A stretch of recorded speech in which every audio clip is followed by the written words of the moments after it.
You might not believe this, but I've made a few mistakes in my life. You mean you're not perfect, Jeff? I'm so disappointed. Now, I could do a 2-hour long documentary about all the life mistakes that I made, but today I want to focus purely on investing mistakes.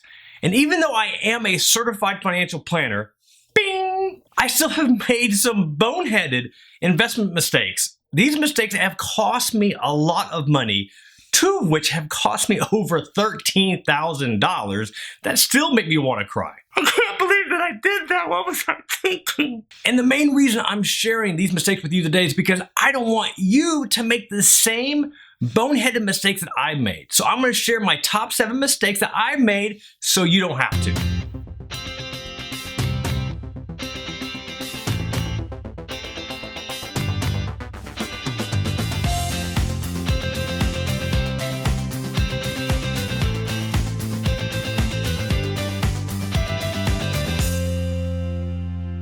What's going on, party people? So mistakes suck. I mean, right? No one wants to make a mistake. It's like one of the most embarrassing things that you can do is to try something and to fail. But what about actually publicly admitting the mistakes that you've made? That's even bolder, right? So the fact that I'm even admitting these out loud to you, to the YouTubeverse, the universe, I'm not really sure what I'm thinking. Recognized author and thought leader Dale Carnegie had this to say about mistakes. He says the successful man will profit from his mistakes and try again in a different way. And with these investment mistakes, if I just did it, failed, and didn't try something new, then I wouldn't be where I am today. I wouldn't be a successful investor. So if you try something, whether it be mutual funds, stocks, cryptocurrency, whatever that you are trying to invest, just because you fail and lose money that first time, that doesn't mean that it's game over. You still have a chance to make a lot of money. And that's why by sharing these top 7 investment mistakes that I made, you can see that. Because guess what? I've lost a lot of money, but I've learned from those and I've made a lot of profit from those mistakes. All right, let's take a look at these 7 mistakes that I've made. Now, the first mistake is I waited too long to get started. Now, I was 24 years old when I started investing, like really started investing. And many of you might be older than that and wondering, how did you wait too long? You started at 24. But the reality is that I should have started sooner. I remember when I was in high school, I had a good friend of mine tell me about the Roth IRA. And he talked about how great this thing was and how you could have tax-free money. I remember him telling me this and he was so excited about it. And I remember I got excited too because I started thinking, man, I got a part-time job. I got some extra money. That sounds like a really good thing I should do. But did I do it? No, I didn't. And why didn't I? I don't know. I guess I just didn't understand. I didn't have a sense of urgency. I didn't do it. And I could have. So I could have started investing at 18 years of age. But I did start at 24. Why is that such a big deal? Why is that a mistake? Because if I started at 18 and started investing 25, 50 bucks a month, I could have had $10,000, $20,000, maybe $100,000 more today because of compounding interest. So many people use the excuse of, I'll start saving later, or I'll start saving someday, or I don't need to save right now. What's the point? And then one day you're going to wake up and realize, what am I doing? Man, I should have started saving so much earlier, especially when you understand compounding interest. Let me give you an example of compounding interest that should hit home with you. Now, this example was given to me whenever I was a junior in college, and I remember it blew my mind. Mind blown.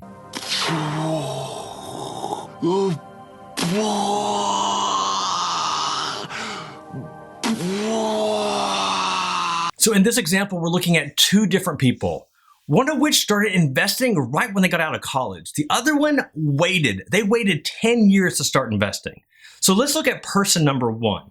At 25 years of age, they started saving $2,000 a year, and they did so for 10 years. So from the ages of 25 to 34, they saved $2,000 for a total of $20,000. So the other person, they didn't want to start investing yet. They wanted to go out and buy some TVs, some new TVs, a nice apartment, get some new couches and just start living it up, right? So they didn't start investing immediately. But finally, 10 years later, they figured it out and like, you know what? Maybe I need to start saving something. So they see their buddy over there that's been saving $2,000 a year for the last 10 years. They think, okay, I'm going to do that too. So they start saving $2,000 every year from the ages of 35 to 65. So a total of 30 years, they've saved $60,000. And just so that this point drives home, person number one, they stopped saving at 35. Now, I have no idea why they would stop saving at 35, but for this example, just work with me, okay? So yeah, person number one that saved $2,000 a year for 10 years stopped. So they've saved $20,000 total. And we have person number two that started at 35, did it for 30 years, and they have saved a total of $60,000. So person number two has saved $40,000 more than person one. So in this example, we're assuming that they've made 8% rate of return, so 8% interest. Now, if you look at the stock market numbers, usually the markets average about 10%. Now, if you're one of those crypto crazies and you want to use 5% interest, okay, whatever, plug in your number. But just to be conservative, we're going to use 8% rate of return. So person number one, who started saving $2,000 a year at the age of 25, did so for 10 years. They've accumulated $340,000. Now, person number two, remember, they started 10 years later, but they saved $40,000 more. So they saved a total of $60,000, still averaging 8% return. And they've accumulated, check this out, $266,000. So person number one, even though they saved $40,000 less, they have $73,000 more. Why is that? Compounding interest and the fact that they started 10 years earlier than person number two. So in my example of waiting to 24, instead of started saving at 18 when I could have, who knows how much that would have cost me. Now remember, I'm only using 8% rate of return on this example. So you fill in the blank with 10%, 12%, whatever, the numbers get that much more staggering. So if you're watching this and you haven't started investing in something, do me a favor and start. Just go do it. Go. All right, the second investment mistake I made was buying on hope. Now, I'm sure you probably gathered this, but just because you hope something's going to go up in value, just because you hope a stock is going to make money, doesn't mean it really is. Like, that's not how the stock market works. Well, as a young investor, I didn't quite get all that, right? So this is when I was back in college and I was still trying to understand the stock market. I just started dabbling in mutual funds, but I still wanted to buy an individual stock. Now, back in the day, there was these tech stocks that were booming back in the late 90s, and we saw stock prices soaring very similar to what you're seeing with cryptocurrency in current day. So there were stocks that started off at $5 a share that were soaring to $200 a share or $400 a share. It was pretty crazy. And there was a stock by the name of Lucent, which is now owned by Alcatel. So Lucent was a telecommunications company. And at one time, their price got up to about $60 to $80 a share. But after the dot-com bubble bursted, a lot of these tech stocks just tanked in value, Lucent being one of them. So Lucent was once a $60 to $80 stock, and I think it got down below $5. And it got down to a range when you're a college student and you're working part-time and you got a little bit of money, it got into a range where I could buy it. I remember this was my reasoning. This was my rationale for buying the stock.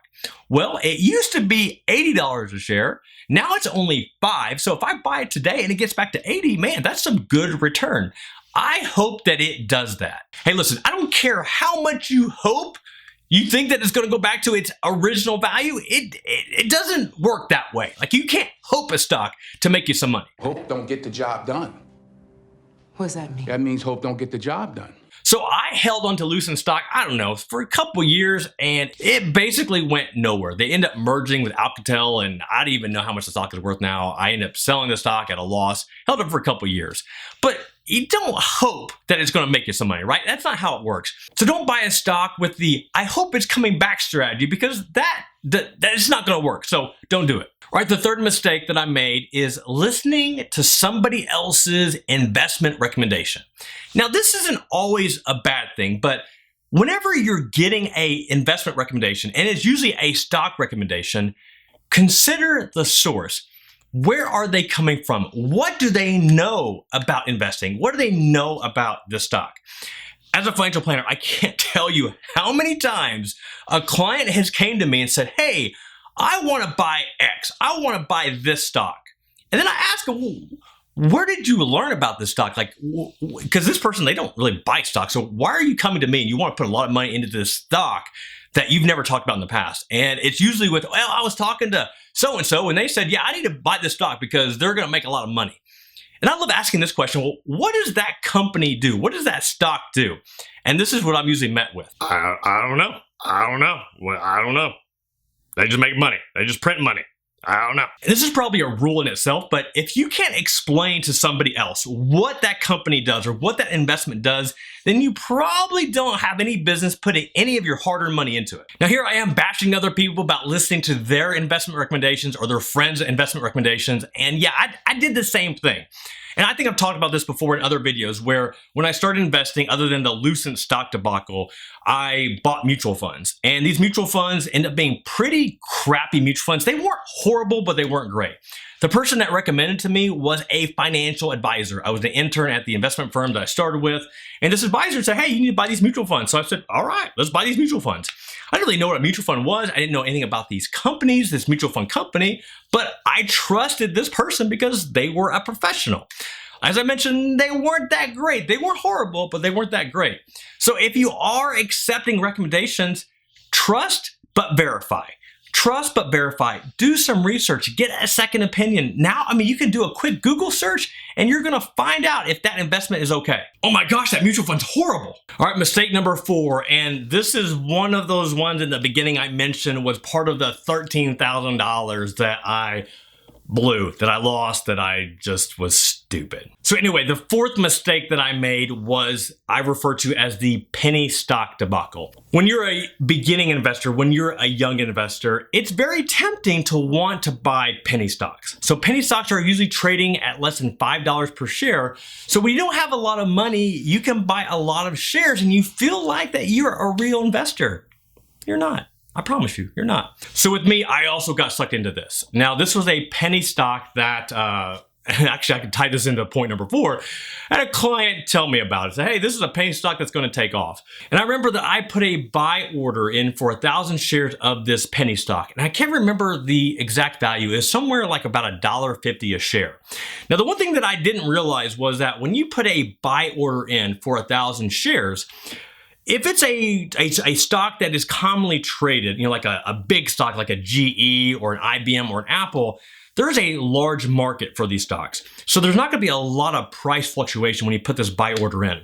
But with penny stocks, they are very thinly traded. So there's not a lot of activity going on. So when I put a market order in to buy 1,000 shares, what I didn't realize is that I did buy a few hundred shares, I think at $1.50, but since it was a thinly traded stock, all of a sudden the stock price started going up because they saw this huge order come in. So I bought like a couple hundred shares at $1.50, a couple hundred more at $1.75. And I can't remember the last price, but it was like over $2.50 that I bought. And I think it was only like 200 shares. So instead of buying 1,000 shares at $1.50, by the time it was all said and done, I had $5,000 invested into this penny stock because they drove the price up. What I learned was I should have put a limit order on that price. So instead of paying over $1.50 a share, I wouldn't have paid more than that. That's what a limit order does. And if you didn't know that and you know that now, I probably just saved you thousands and thousands of dollars. You're welcome. Now, it would have been a big deal if the stock would have kept going up and I could have sold it at a much higher value. And at one point in time, I think I sold a couple hundred shares at about $3 a share. So on that, I made a profit. But after that, the stock never got above $3 a share and it ended up going below what the original price was, that $1.50 a share. So by the time I sold it, all in all, I lost over $5,000.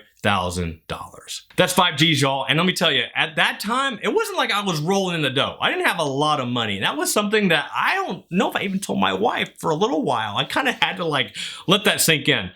That sucked. So don't let that happen to you. Do not let that investment mistake derail you like it did me. All right, investment mistake number 5 is buying on emotion, or as we like to say, FOMO. There's nothing worse than missing out on something, right? Missing out on that opportunity. And I'm seeing this like crazy with Bitcoin and cryptocurrency, the fear of missing out. Now, this has probably happened a few times, but the one that really comes to mind was buying on emotion and the fear of missing out.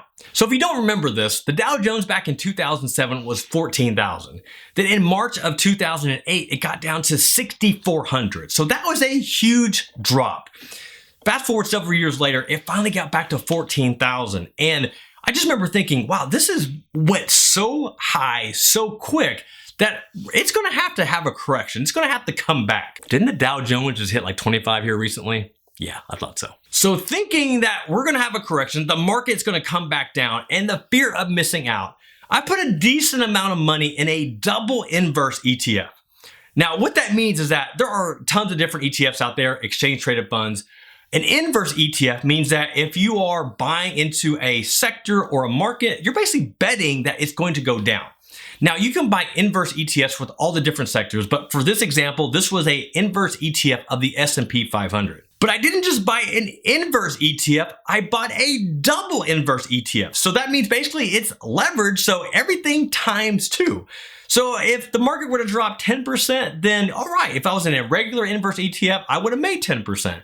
But in a double inverse ETF, I would have made 20%, which would have worked great if the market actually did go down. But as I just mentioned, it hasn't. It's actually almost doubled since the time that I bought it. So just think about if you're buying something purely based on emotion because you're just scared if you don't do this, that you're going to miss out on an opportunity of a lifetime. Just remember what risk is at play here. Is it really worth taking the extra risk to make a little bit of money by rolling the dice and taking a chance? What happens if you lose all of that money? How much is that going to affect you? So don't let emotion dictate when you're going to invest, what you're going to buy, and what you buy. All right, mistake number 6, and this is the second part of the $13,000 that I lost. So I talked about the penny stock where I lost $5,000. Well, this one was $8,000. And the mistake here is not doing enough research, and there is a little bit of FOMO tied in this as well. So in this investment mistake, so this was not buying a stock, this was not buying a mutual fund, this was buying into a business opportunity. So just to give you a quick backstory, I had co-founded my own investment firm. I then launched my own registered investment advisory firm. If that doesn't mean anything to you, then don't worry about it. If you want to Google it, then go ahead. I'll wait. Okay, so since I founded my own registered investment advisory firm, this gave me more freedom to explore other business opportunities that I didn't have access to in the past. So one of the ones that I discovered, probably just by doing some research, was offering a solo 401k business. Now, this was something that I was excited about because it would give me something different that my competition couldn't answer. So I wanted to start a solo 401k for myself. I found this company that offered solo 401ks, and they also gave you the opportunity, if you want to offer those to your clients, you could too. So how this worked was I put my name, my email address, my phone in there. I scheduled what's called a strategy call or a strategy session.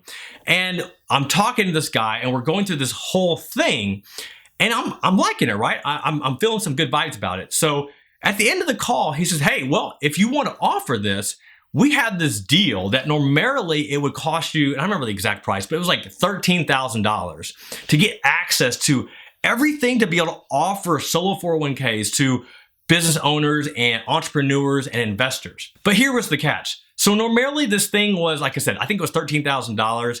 But if I bought it on the call right then and there, they would give me a coupon that would save me $5,000, so it only would cost me $8,000 for this investment opportunity. Do you see where this is going? You kind of get the gist, right? Yeah, that's what I thought. So here I am. I'm thinking, oh my gosh, like I have to do this. Like this is amazing. Like this is going to make me so much money. This is going to make me stand out from the competition because I'm offering that nobody else has. So hell yeah, sign me up. Gave my credit card, charged me the $8,000, and I was on my way. But here was the problem. I didn't quite understand everything that was required to offer this solo 401k business. So I didn't realize that I had to set up like a payment processor. I didn't realize that I had to set up a different type of checking account. I didn't realize all of the work that went into actually selling these things. Like there was so much I had to learn, so much time that I really didn't have that I would have to invest into learning this new business structure. On top of that, they didn't have a really great support system, a customer service support system in helping you learn how to offer these things. So you were kind of on your own. And it didn't take about a month or so, 4 to 6 weeks of being in this and going through some of the training of offering this amazing solo 401k business that I realized this is not a good fit. Like this is not going to work out. Unfortunately, by that point in time, it was too late. The $8,000 was already invested. The check was already wrote. It was already deposited. I was not getting my money back. And I learned a very valuable lesson then, and that is take your time, do your research, make sure that you fully understand what you're getting into. So how I prevent myself from making these similar type of mistakes is I actually have a filter that I fill out on every single business opportunity, every single business venture, every partnership, basically any major life decision. This is what I call the impact filter, and I got this from a coaching program that I was in. And I will take 10 to 15 minutes and fill out this impact filter to see if just to make sure that I am thinking through this with a level head, make sure that I have just identified every little thing that could come up, identify what the what ifs are, and just make sure that I'm slowing down and understanding what I'm getting myself into, what I'm investing in. And by taking that 10 to 15 minutes, by going through this exercise, I can't tell you how much money it saved me since then. And if I would have had this tool back then, I would have saved $8,000 and a lot of time. All right, here's the last investment mistake. Number 7 is buying an investment that I don't even remember why I bought it. Have you ever bought something and you don't remember why? Now that could be some shoes, maybe it's a shirt, maybe it's a CD or a song or something, right? But have you ever bought an investment, like a stock, and you don't remember why you bought it? So I was recording a video for you guys, and in that video, I was talking about the Roth IRA conversion and how I've been able to make $110,000 tax-free from this cool little trick. And if you've not seen that video, please go check it out. Now, here's the funny thing. As I'm recording this video, I was doing a screen share looking at all the different stocks I own in my Roth IRA. And I only own I think it was 4 or 5 different stocks. But in that, I saw a stock that I don't even remember why I bought it. I don't remember who recommended it to me. I know that it wasn't me. It was a company. I don't even know what they do. So there's another mistake that I made. And so I bought the stock. Now, I didn't put a lot of money into it. I think it was like a couple $1,000s. But isn't it funny that I would put money into something that I don't even remember that I own it? And I don't even know what they do. I don't remember why I bought it or who told me to buy it. So yeah, don't do that. If you're gonna buy something, know why you're buying it. Know what purpose it is. And I know I already said this, but when it comes to investing, there are some pretty clear rules. One, you gotta know what you're buying. You have to know what you're putting your money into. And if it comes to a stock, you better know how they make money, who their competition is. And you can do a little bit more research and see if, is there a forecast? Is there any predictions how their industry is doing? I mean, that doesn't take a lot of time, especially with what you have access to, with the internet. But the second thing is you better be able to explain it to somebody else. Now, I can apply this to stocks, but I really want to apply this to cryptocurrency and Bitcoin, Ethereum, Litecoin, all you crypto crazies. I see so many people wanting to get into crypto, or they already are in crypto, or people coming to me saying, Jeff, do I need to buy Bitcoin? I need to buy Bitcoin, right? I'm going to miss out. Then I ask them, what is it? What is cryptocurrency? What is blockchain technology? What is Bitcoin? And when they can't even tell me what it is, they have no business investing into it. Now, and I can say the same thing about the $8,000 solo 401k business. I kind of knew, but I didn't have a good understanding. I couldn't explain it well enough to somebody else if they asked me. And if you can't do that, if you can't explain what it is that you're putting your money into, then don't do it. Stop. But here's what I want to close with. We all make mistakes. As I've just outlined, I've made 7 investment mistakes, and I probably made a lot more that I'm not remembering, but these are the major ones that come to mind. But let me tell you, I would much rather make a mistake by trying something versus sitting back and doing nothing. I see so many people that are gonna point fingers and say, oh my gosh, you didn't do this or you did that. That's stupid. You lost all that money. But these people, they're not doing anything. So their mistake is they do nothing. They're passive. They just sit back and think that things are going to fall in their lap. It doesn't work that way. So to take a quote from martial arts legend Bruce Lee, mistakes are always forgivable if one has the courage to admit them. If you make a mistake, who cares? But admit it. Or as I like to tell my kids, own it. Own that mistake. What can you learn from that? Because in making those mistakes, you're gonna learn so much. You're gonna have so much more real world experience than somebody else who's just sitting there doing nothing. So don't be afraid to fail. Just make sure that you learn from it and you drive on and you go on to the next thing. Do not let your past define your future, which is another quote that I love. All right, I know that I'm not the only one that has made a stupid investment mistake. What is your mistake or mistakes? Have you lost money? What have you learned from those? Have you lost your butt? And if you have, what have you learned from it? I want to hear from you. Leave a comment below. Let me know the worst, stupidest investment blunder that you've made. I'm curious because guess what? We're all there. We've all made mistakes. And if you haven't made a mistake yet, that means you're not doing something. And if you haven't made a mistake yet, that means you're just not doing nothing. You need to go do it right now. All right, y'all, I hope that you enjoyed this video. If you do me a favor, give me a like, share this thing, get it out there because I want people to start investing. And if you haven't subscribed yet, subscribe, do it, and hit the notification so that you know when the next video is coming out because guess what? I got more coming. All right, go out there, fail hard, recover fast, and let's go make some money. This is Jeff Rose from GoodFinancialSense.com. Peace. The successful Bruce Lee. So to take it. So this, why can't I just talk? So much more real world